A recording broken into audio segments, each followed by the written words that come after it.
નમસ્કાર વિદ્યાર્થી મિત્રો, ગુડ મોર્નિંગ બોલો. વિદ્યાર્થી મિત્રો, આપણે 15મું ચેપ્ટર છે ઇકોનોમિક્સનું ભણ્યું, આર્થિક વિકાસ.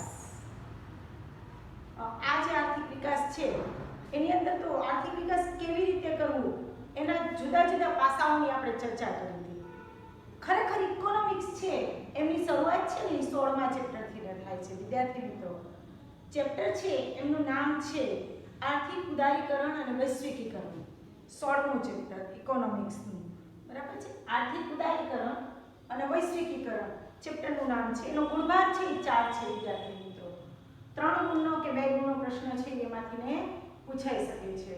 અને ટૂંકમાં પોઈન્ટ ટુ પોઈન્ટ જવાનું છે તે પોઈન્ટ, કારણ કે એની અંદર આપણે સમજૂતી મેળવી શકીએ, પણ જે પોઈન્ટ છે એની બહાર આપણે જઈ શકીએ નહીં. જેવી રીતે આપણે 15મા ચેપ્ટરની અંદર સમજાવી શકતા હતા ઘણી બધા એક્ઝામ્પલ લઈને, બરાબર છે, એ આમાં બહાર જઈ શકીએ નહીં. આપણે ઇકોનોમિક્સની શરૂઆત અહીંથી ને થાય છે. તો આપણે ચેપ્ટર તરફ જઈએ. વિદ્યાર્થી મિત્રો, આપણને આઝાદી મળી 15 ઓગસ્ટ, બરાબર છે, 1947ના રોજ. વિદ્યાર્થી મિત્રો, જ્યારે ભારત દેશ છે એ આઝાદ થયો એ સમય દરમિયાન મોટાભાગે આપણી ઔદ્યોગિક પરિસ્થિતિ અને સાથે સાથે આપણી કૃષિ આ બંને પછાત હતા. કારણ કે કૃષિ માટે જરૂરી જે અનાજ છે એની આપણે આયાત કરવી પડતી હતી અને ઉદ્યોગો તો હતા જ નહીં. 2-4 ગણા ગાંઠા માથા હતા એવા લોકોએ 2-4 ઉદ્યોગો શરૂ કર્યા હતા, પરંતુ એમાં પણ કોઈ નફો નહોતો મળતો. ખાલી શરૂ થયા હતા, એનું ડેવલપિંગ થતું નહોતું. શું કામ? તો અંગ્રેજોની નીતિ એવી હતી, એના પરિણામે આપણું ડેવલપિંગ નહોતું થતું. ટૂંકમાં શોર્ટકટ આપણે એટલું જ કહી શકીએ કે આપણો દેશ છે એ ઔદ્યોગિક રીતે અને કૃષિની રીતે બંનેની રીતે ખૂબ જ પછાત હતા. હવે આપણું ધ્યેય એ હતું કે ખૂબ જ ઝડપી આર્થિક વિકાસ કરવો. ઝડપી આર્થિક વિકાસ કરવા માટે થઈ અને આપણે આયોજન છે એને મહત્વ આપ્યું. આયોજન પંચની રચના છે એ કરવામાં આવી. વિદ્યાર્થી મિત્રો, બરાબર છે. 1950 15મી માર્ચ 1950ના રોજ આપણે આયોજન પંચ છે એમની રચના કરી અને આપણું પ્રથમ આયોજન છે એ 1951ની અંદર અમલમાં આવ્યું. બરાબર છે. પહેલું આયોજન છે એ આપણું 1951ની અંદર પણ પહેલી પંચવર્ષીય યોજના છે એ 1951ની અંદર અમલમાં આવી. આપણે એવું નક્કી કર્યું હતું કે 5 વર્ષના જુદા જુદા જે તબક્કાઓ છે એ તબક્કાઓ દ્વારા આપણે ધીરે ધીરે વિકાસ તરફ ઝડપથી જઈ શકશું. એવું આપણું સરકાર, બરાબર છે, એ બધાની એવી માન્યતા હતી. અને મોટાભાગે આયોજન છે એના દ્વારા રશિયાની અંદર જોરદાર વિકાસ છે એ થયો હતો. અભૂતપૂર્વ એણે સિદ્ધિ પ્રાપ્ત કરી હતી સ્ટાલિન છે એને, બરાબર છે, આયોજન દ્વારા જ 10 જ વર્ષની અંદર એને અભૂતપૂર્વ સિદ્ધિ પ્રાપ્ત કરી હતી. એટલે આપણે એનાથી આકર્ષિત થયા હતા અને પરિણામે આપણે આયોજન છે એનો અમલ છે એ ચાલુ કર્યો. વિદ્યાર્થી મિત્રો, પણ આ આયોજન છે એ કેવું હતું? તો એમાં અનેક અંકુશો અને નિયંત્રણો હતા ઉદ્યોગો ઉપર, લોકોની ઉપર, બરાબર છે. દાખલા તરીકે કોઈ પણ વ્યક્તિ છે એણે નવું કારખાનું ચાલુ કરવું હોય તો એ કારખાનું છે એ ચાલુ કરવા માટે જમીન મેળવવા માટે, પછી કારખાનામાં ટેકનોલોજી છે એની મદદ મેળવવા માટે, શ્રમિકોને રાખવા માટે, શ્રમિકોને વેતન કેટલું ચૂકવવું, ઉત્પાદનના સાધનોની ફાળવણી છે એ કઈ પદ્ધતિથી ને કરવી, આવી ઘણી બધી બાબતો છે. એ બધી બાબતોની અંદર સરકાર છે એની પરમિશન લેવી પડતી હતી, ફાઇલ મૂકવી પડે સરકારની મંજૂરી મળે ત્યાર પછી જ આપણે એની અંદર આગળ વધી શકતા હતા. વિદ્યાર્થી મિત્રો, હવે તમને ખ્યાલ જ છે કે સરકારી કામ છે એ થોડું આંટીઘૂંટીવાળું ને જટિલ છે. ખૂબ જ ઝડપથી કામ થાય નહીં. એટલે આપણે પરમિશન માટેની ફાઇલ મૂકી હોય એ ફાઇલને નીકળતા 6 મહિના, વર્ષ જેવો સમયગાળો થઈ જાય, બરાબર છે. અને સાથે સાથે બીજી બધી પ્રોસિજરમાં પણ બહુ ટાઈમ લાગતો હતો. આના પરિણામે આપણો આર્થિક વિકાસ છે એ રૂંધાતો હતો, અવરોધાતો હતો, ખૂબ જ વિલંબ થતો હતો. ટૂંકમાં આપણા કામોની અંદર ખૂબ જ વાર લાગતી હતી, ખૂબ જ વિલંબ થતો હતો અને વિલંબ થવાને લીધે વિકાસ છે એ અવરોધાતો હતો. ધીમે ધીમે આપણે મોટાભાગે કાચબા ગતિથી આગળ વધતા હતા. છતાં પણ આ આયોજન છે એના 40 વર્ષ પૂરા થઈ ગયા. એટલે આપણને એવો વિચાર આવ્યો કે આપણી પાછળ આઝાદ થયેલા દેશો છે એ આપણા કરતાં બહુ ઝડપથી ડેવલપ થઈ રહ્યા હતા, જ્યારે એની જગ્યાએ આપણું ડેવલપિંગ છે બહુ ધીમું હતું. એટલે ગવર્મેન્ટ છે એણે મોટાભાગે ભૂતકાળમાં જવાનું નક્કી કર્યું કે શાના પરિણામે આપણે આટલા બધા પાછળ છીએ. બરાબર છે. ભૂતકાળની આપણી ભૂલો શું છે. બરાબર છે. આપણે કોઈ પણ કાર્યમાં આપણે નિષ્ફળ જઈએ તો આપણે એમાં ડોક્યુ કરીએ કે આવું કેમ બન્યું મારાથી. બરાબર છે. તો ગવર્મેન્ટ છે એમણે પણ મોટાભાગે ભૂતકાળની અંદર જઈ અને કઈ કઈ ભૂલો કરી છે, બરાબર છે, એ વિચારવાનું શરૂ કર્યું. સાથે સાથે વિશ્વ બેંક છે એમણે આપણને સલાહ આપી કે આપણી આર્થિક જે નીતિ છે એ ભૂલભરેલી છે, એમાં ખામી છે. આવું વિશ્વ બેંક છે એમનું પણ માનવું હતું. એટલે આપણે વિશ્વ બેંકની સલાહ છે એને ધ્યાનમાં લીધી અને ભૂતકાળમાં આપણે કરેલી ભૂલો છે એને સુધારવા માટેનું આપણે નક્કી કરી લીધું. હવે ભૂતકાળની ભૂલો છે એ સુધારવાનું નક્કી કરી અને આપણે 1991 ની અંદર આપણે નવી આર્થિક નીતિ છે એ અમલમાં મૂકી. બરાબર છે. 1991 23મી જુલાઈ, બરાબર છે, 1991 ની અંદર આપણે નવી આર્થિક નીતિ છે એ વિદ્યાર્થી મિત્રો અમલમાં મૂકી.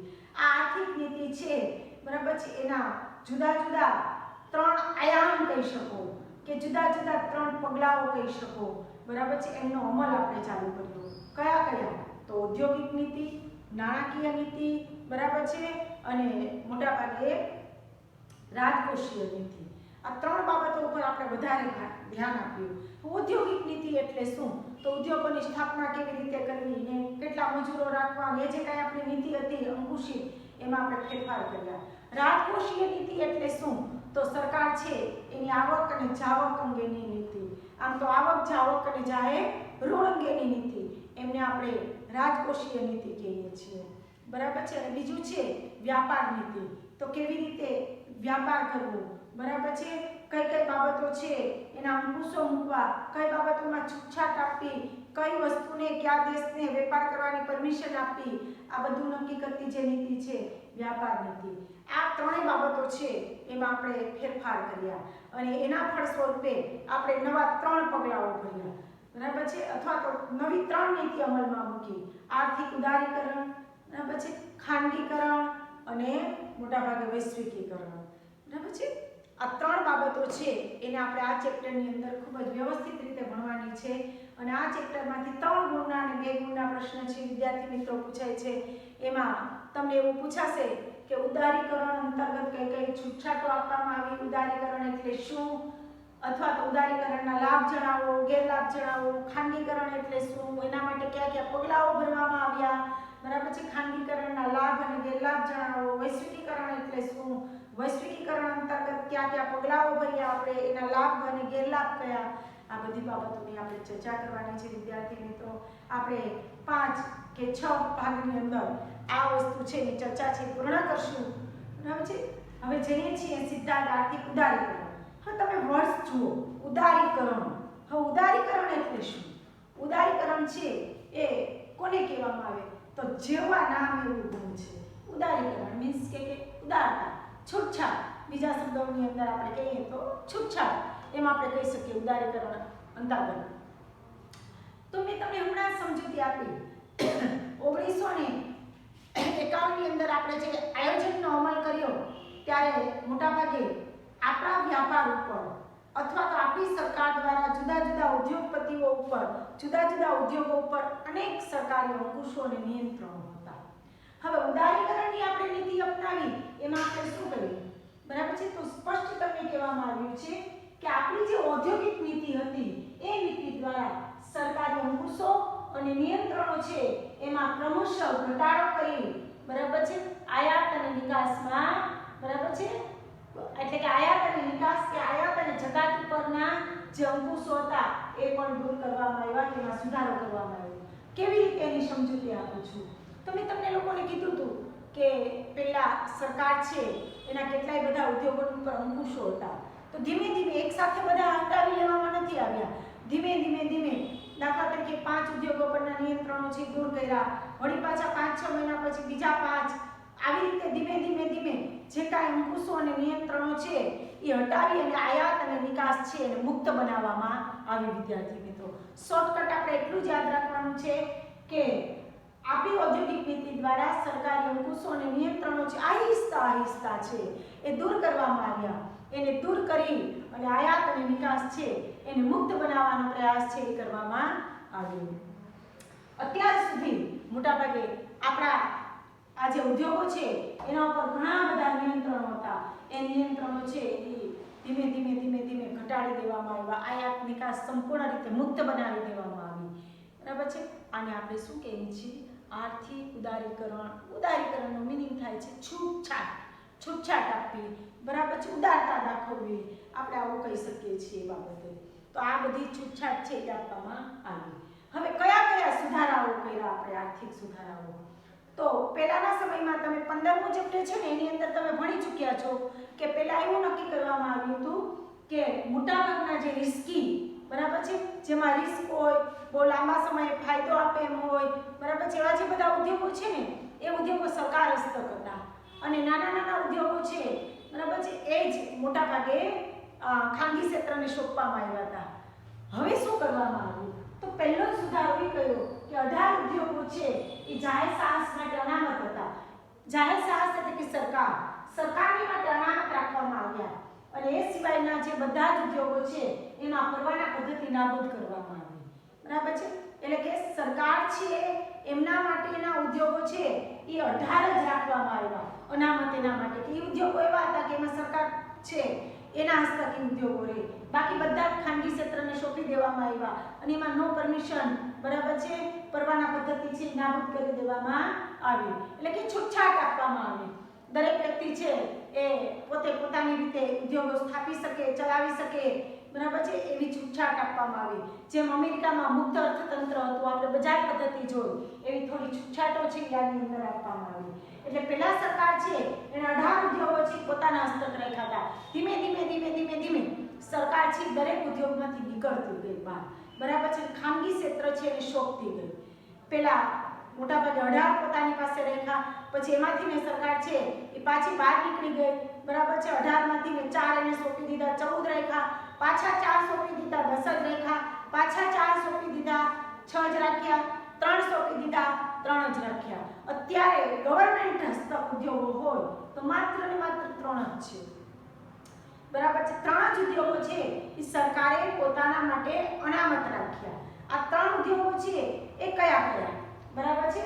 તો મોટાભાગે અણુ, સંરક્ષણ અને રેલવે, આ 3 વસ્તુઓ છે એમના ઉપર સરકાર છે અને ભાર મૂક્યો છે, બરાબર છે. અણુ, સંરક્ષણ અને રેલવે, આ 3 ઉદ્યોગો છે એ સરકારે પોતાના હસ્તક રાખ્યા અને બાકીના બધા જ ઉદ્યોગો છે એ ખાનગી ક્ષેત્રને સોંપી દેવામાં આવ્યા અને એમની જે પરવાના પદ્ધતિ છે એ નાબૂદ કરી દેવામાં આવી, બરાબર છે. એટલે અત્યારે સરકારની પાસે માત્ર ને માત્ર આ 3 જ ઉદ્યોગો છે એ અસ્તિત્વ ધરાવે છે અને 3 એવા છે કે બીજા કોઈને સોંપી શકાય નહીં. રેલવે, સંરક્ષણ અને અણુ ક્ષેત્ર, બરાબર છે. એટલે કે બીજો સુધારો આ થયો. ત્રીજો સુધારો શું થયો? તો અત્યાર સુધી મેં તમને પહેલા જ કીધું કે ઉદ્યોગો માટે ફરજિયાત પરવાના પદ્ધતિ હતી, નોંધણી કરાવવી પડતી, રજિસ્ટ્રેશન કરાવવું પડતું. રજિસ્ટ્રેશન પ્રથા છે એ દૂર કરવામાં આવી, બરાબર છે. ખાલી સરકાર છે એનું ધ્યાન દોરવા માટે ફાઇલ મૂકવી જરૂરી હતી, પરંતુ એ જે ફરજિયાત નોંધણી હતી એ દૂર કરવામાં આવી. ત્યાર પછી ચોથો સુધારો શું કર્યો સરકારે? તો પ્રદૂષણ ફેલાય નહીં, પર્યાવરણને નુકસાન ન પહોંચાડે એવા ઉદ્યોગોને પરમિશન લેવાની જરૂર નથી. હા, એટલું ખરું કે પ્રદૂષણ ના થાય અને પર્યાવરણને નુકસાન ન થાય એવો કોઈ પણ ઉદ્યોગ હોય વ્યક્તિ પોતાની રીતે સ્થાપી શકે છે. એના માટેની પરવાના પદ્ધતિ પણ નાબૂદ કરવામાં આવી. આ 4 આર્થિક સુધારા કરવામાં આવ્યા. ફરીને એક વખત પહેલું, બરાબર છે, તો મોટાભાગે 18 ઉદ્યોગો જાહેર સાહસ માટે અનામત રાખ્યા અને એ સિવાયના જે ઉદ્યોગો છે એની પરવાના પદ્ધતિ નાબૂદ કરવામાં આવી. ઓકે. નંબર 2, બરાબર છે, અણુ, સંરક્ષણ અને રેલવે, આ 3 ઉદ્યોગો સરકારે પોતાના માટે અનામત રાખ્યા, બાકી બધા છે ખાનગી ક્ષેત્ર માટે છોડી દીધા. પછી ઉદ્યોગો માટે ફરજિયાત છે રજિસ્ટ્રેશન પ્રથા હતી એ દૂર કરવામાં આવી અને પ્રદૂષણ ન ફેલાય, પર્યાવરણને નુકસાન ન પહોંચાડે એવા ઉદ્યોગોને પરમિશન લેવાની જરૂર નથી એવું ગવર્નમેન્ટે જાહેર કરી દીધું. આ 4 આર્થિક ઉદારીકરણ અંતર્ગત ફેરફાર કરવામાં આવ્યા. હવે જોઈએ છીએ આપણે આનાથી શું ફાયદો થયો આપણને, એટલે કે ઉદારીકરણના લાભ અને ગેરલાભ જે તમને 3 ગુણની અંદર બોર્ડમાં પૂછાય છે વિદ્યાર્થી મિત્રો. તો ઉદારીકરણથી શું ફાયદો થયો, બરાબર છે. પહેલો જ ફાયદો છે એ આપણે જોઈએ છીએ કે ખાનગી ક્ષેત્ર છે એને વિકાસની તક મળી મુક્ત રીતે, કારણ કે એને છૂટછાટ આપવામાં આવી. એ જેટલા મજૂરો હોય એ રાખવા હોય એટલા રાખી શકે, અને જેટલું વેતન ચૂકવવું હોય એટલું ચૂકવી શકે, જે ઉત્પાદનના સાધનોની ફાળવણી કરવી હોય કરી શકે, બરાબર છે. જેટલું ઉત્પાદન કરવું હોય એટલું કરી શકે, બરાબર છે. જે પદ્ધતિ અપનાવી હોય એ અપનાવી શકે. બધી બાબતો છે એમાં એને મુક્ત કરી દેવામાં આવ્યા, એને મુક્ત રીતે ડેવલપ થવા માટેની છૂટ આપવામાં આવી, બરાબર છે. અને એના પરિણામે ઉત્પાદનમાં વધારો થયો, પહેલો જ લાભ, બરાબર છે. કારણ કે કોઈ પણ વ્યક્તિ છે એને તમે મુક્ત કરી દો, એને મુક્ત રીતે છોડી દો તો સતત ડેવલપ થવાનું જ છે. તમે એની પર પ્રેશર મૂકશો તો મોટાભાગે એનું ડેવલપિંગ છે અટકી જશે. અહીંયા એને મુક્ત કરી દેવામાં આવ્યા, ખાનગી ક્ષેત્ર છે એને, એટલે ધીમે ધીમે એને મુક્ત રીતે વિકસવાની તક મળી, અને એના પરિણામે આપણા દેશનું ઉત્પાદન છે એમાં ખૂબ જ વધારો થયો. નંબર 2, હવે આપણે આંતરરાષ્ટ્રીય વેપાર ચાલુ કર્યો હતો, મુક્ત નીતિ અપનાવી હતી આપણે, અને એના પરિણામે વિદેશ વ્યાપારને બળ મળ્યું, બરાબર છે. ટૂંકમાં આપણે આયાત કરી શકીએ, નિકાસ કરી શકીએ, એને શક્તિ મળી, બળ મળ્યું, અને એના પરિણામે આપણો વિદેશ વ્યાપાર છે એ વધ્યો, બરાબર છે. જુદા જુદા દેશો આપણા દેશમાં આવવા લાગ્યા, આપણે ત્યાં જવા લાગ્યા, ત્યાંની વસ્તુ આપણા દેશમાં આવવા લાગી, આપણી વસ્તુ ત્યાં જવા લાગી, એટલે આટલો ફેરફાર છે એ થયો. ત્યાર પછી નંબર 3, સીધી જ વાત છે કે વિદેશ વ્યાપાર વધ્યો આપણો, એટલે કે નિકાસમાં વધારો થયો, એટલે વિદેશી ઊંડિયામણમાં પણ વધારો થયો. વિદેશી ઊંડિયામણ એટલે શું, તો વિદેશી નાણું, પાઉન્ડ ને ડોલર ને આપણે જે કહીએ છીએ એમાં વધારો થયો, એટલે કે વિદેશ વ્યાપાર વધવાથી આપણે વધારેમાં વધારે વસ્તુઓ બહાર મોકલવા લાગ્યા, એટલે આપણને વધારેમાં વધારે વિદેશી નાણું મળવા લાગ્યું, એટલે વિદેશી ઊંડિયામણ છે એમાં વધારો થયો. અને ચોથું, આંતરમાળખાકીય સગવડોમાં પણ વધારો થયો, એટલે કે વીજ મથકો વધ્યા, અણુ મથકો છે એની અંદર વધારો થયો, બરાબર છે. રસ્તાઓ, બાગ બગીચાઓ, જે કાંઈ પછી હોસ્પિટલો, શાળાઓ, આ બધી બાબતો છે આંતરમાળખાકીય સગવડો કહી શકાય, એની અંદર પણ વધારો થયો. આ 4 લાભ થયા વિદ્યાર્થી મિત્રો. ખાનગી ક્ષેત્રને વિકાસની મુક્ત તક મળી, અને એના પરિણામે ઉત્પાદન છે એ વધ્યું, વિદેશ વ્યાપાર છે એને બળ મળ્યું, અને એના પરિણામે વિદેશ વ્યાપારમાં પણ વધારો થયો, વિદેશ વ્યાપાર વધવાને કારણે આપણા ઊંડિયામણમાં વધારો થયો, અને આંતરમાળખાકીય સગવડ પણ વધી. વિદ્યાર્થી મિત્રો, તમે આને શોર્ટકટ પણ એના લાભમાં લખી શકો છો કે આપણા ઉત્પાદનમાં વધારો થયો, બરાબર છે. એ સિવાય વિદેશ વ્યાપાર છે એમાં વધારો થયો, પછી વિદેશી ઊંડિયામણ છે એ વધ્યું, અને આંતરમાળખાકીય સગવડમાં વધારો થયો, બરાબર છે. આટલું શોર્ટકટ મેં જે અંડરલાઈન કરી છે એટલા જ તમે લાભ લખો ને તો પણ ચાલશે, આ બધું નહીં લખો તો ચાલશે. આન્સર તમારે જ્યારે આપવાનો થાય છે બોર્ડની અંદર ત્યારે કે ભાઈ શું લાભ થયું, તો ઉત્પાદનની અંદર વધારો થયો, વિદેશ વ્યાપારમાં વધારો થયો, વિદેશી ઊંડિયામણમાં વધારો થયો, અને સાથે સાથે આંતરમાળખાકીય સગવડો વધી. આ 4ના લાભ થયા. એક સિક્કાની 2 બાજુ હોય છે વિદ્યાર્થી મિત્રો, જેમ લાભ થયા એમ નુકસાન પણ થયું. તો ગેરલાભ શું થયા એ આપણે જોઈએ છીએ. એમાં પહેલું, ખાનગી ક્ષેત્ર છે એનો અંકુશ ઘટ્યો, પણ ઇજારાશાહીનું વલણ છે એ ઘટ્યું નહીં, બરાબર છે. એટલે કે અમુક વસ્તુના ઉત્પાદન ઉપર અમુક જ કંપનીનું પ્રભુત્વ હોય એમાં ઘટાડો થયો નહીં, નહીંતર બધાને છૂટછાટ આપવામાં આવી હતી, બધાને મુક્ત રીતે વિકસવાની તક આપવામાં આવી હતી, છતાં પણ જે વસ્તુના ઉત્પાદન ઉપર જે કંપનીનું પ્રભુત્વ હતું એનું એમને એમ જ રહ્યું, એમાં ઘટાડો થયો નહીં. મીન્સ કે ઇજારાશાહીનું વલણ છે એ ઘટ્યું નહીં. નંબર 2, બરાબર છે, આપણે માત્ર ને માત્ર ઔદ્યોગિક વિકાસ ઉપર ધ્યાન કેન્દ્રિત કર્યું, પરિણામે આપણે કૃષિ વિકાસમાં પાછળ રહી ગયા, બરાબર છે. એટલે કે ઔદ્યોગિક વિકાસ પર ધ્યાન કેન્દ્રિત કરવાને પરિણામે આપણે કૃષિ વિકાસમાં પાછળ રહી ગયા ખૂબ જ. આવકની અસમાનતા વધી, સ્વાભાવિક બાબત જ છે. જેની પાસે પૈસા હતા એની પાસે પૈસા વધ્યા, જેની પાસે ઓછા હતા એની પાસે ઘટ્યા, બરાબર છે. એટલે કે આવકની અસમાનતા, અમીર અને ગરીબ વચ્ચેનો ભેદ વધ્યો આના પરિણામે, અને આયાતમાં વધારો થયો, નિકાસમાં ઘટાડો થયો, બરાબર છે. એ મેં તમને કીધું હતું કે આપણે નકારાત્મક વિદેશ વ્યાપાર કરીએ છીએ, એટલે આયાત છે એના પૈસા આપણે વધારે ચૂકવીએ છીએ, નિકાસના પૈસા ઓછા મળે છે, એટલે આપણા ઉપર દર વર્ષે વિદેશી દેવું વધતું જાય છે. તો વિદેશી દેવામાં વધારો થયો. આને પણ તમે શોર્ટકટ કરી શકો છો કે ઇજારાશાહીનું વલણ ના ઘટ્યું, પછી કૃષિ ક્ષેત્રે પાછળ રહી ગયા, પછી આવકની અસમાનતા વધી. આ તો મેં શોર્ટ જ લખ્યું છે. અને વિદેશી દેવામાં વધારો થયો. બરાબર છે. આ 4 એના ગેરલાભ છે. બરાબર છે. ખાનગી ક્ષેત્ર પરના અંકુશો ઘટવા છતાં ઇજારાશાહીના વલણમાં ઘટાડો ન થયો. ઔદ્યોગિક વિકાસ પર ધ્યાન આપવાને કારણે કૃષિમાં આપણે પાછળ રહી ગયા. આવકની અસમાનતામાં વધારો થયો, આયાત વધી. બરાબર છે. નિકાસમાં ઘટાડો થયો, એટલે વિદેશી દેવું છે એ વધ્યું. આટલા ફેરફાર થયા વિદ્યાર્થી મિત્રો. આપણે 16મું ચેપ્ટર છે. બરાબર છે. એમાં આર્થિક ઉદારીકરણ. આર્થિક ઉદારીકરણ એટલે શું? બરાબર છે. પછી આપણે આર્થિક ઉદારીકરણ અંતર્ગત કયા કયા સુધારાઓ કર્યા અને એના આપણને કયા લાભ મળ્યા અને કયા ગેરલાભ થયા એ બાબતોની ચર્ચા કરી. વધારે બાબતો માટે આપણે નેક્સ્ટ લેક્ચરમાં મળીએ છીએ વિદ્યાર્થી મિત્રો. અસ્તુ.